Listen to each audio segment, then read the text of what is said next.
Had I known when I was younger that Lulu Pickles was voiced by Debbie Reynolds and that I would grow up to absolutely worship the ground she walks on, I may look at this film slightly differently and maybe more fondly than I do. That's not to say I didn't like Rugrats in Paris. I just never liked it as much as the first Rugrats film. This one was released in 2000, directed by Stig Bergqvist and Paul Demeyer. I hope I pronounced those names correctly. And it takes all of our favourite characters and takes them into Paris. And I think because of that, this feels more like a feature film. And it is a feature film, but it's an hour and 18 minutes. It feels more like a film than the first Rugrats film, which felt like just a slightly extended episode. But because of the change in location with this one, it does feel a bit more unique and isolated from the actual series. And in this one, the Rugrats have gone to Paris because Chuckie wants to find a new mother and his father, Chaz, is potentially going to marry somebody Chuckie doesn't like.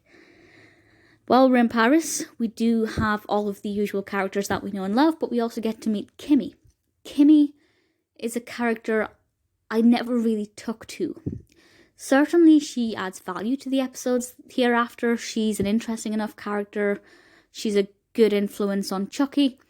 But for me, I never really thought of her as one of the main characters. I never really took to her too much.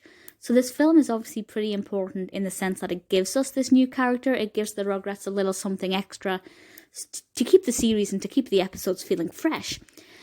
But for me, I could have taken her or left her in France.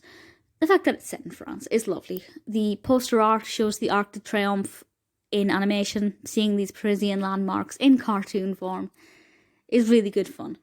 The narrative is fairly interesting, but I wouldn't say this is a family film. It's one of those films that's great if you're a young child, or if you are an adult who has a fond memory of watching the Rugrats and wants to just relive that magic in a fun and carefree way, because it's obviously very easy to watch.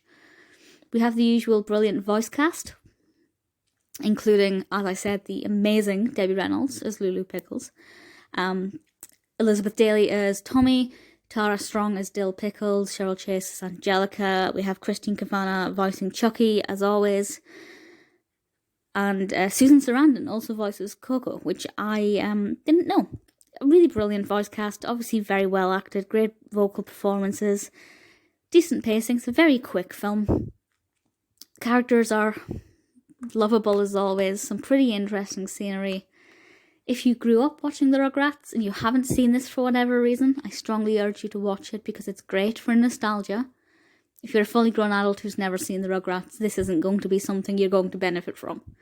But if you can, see if you can get hold of a copy. It's pretty interesting, not as good as the first film, better than the Rugrats Meet the Wild Thornberrys. It's a pretty middle of the road one out of the three of them, but I liked it.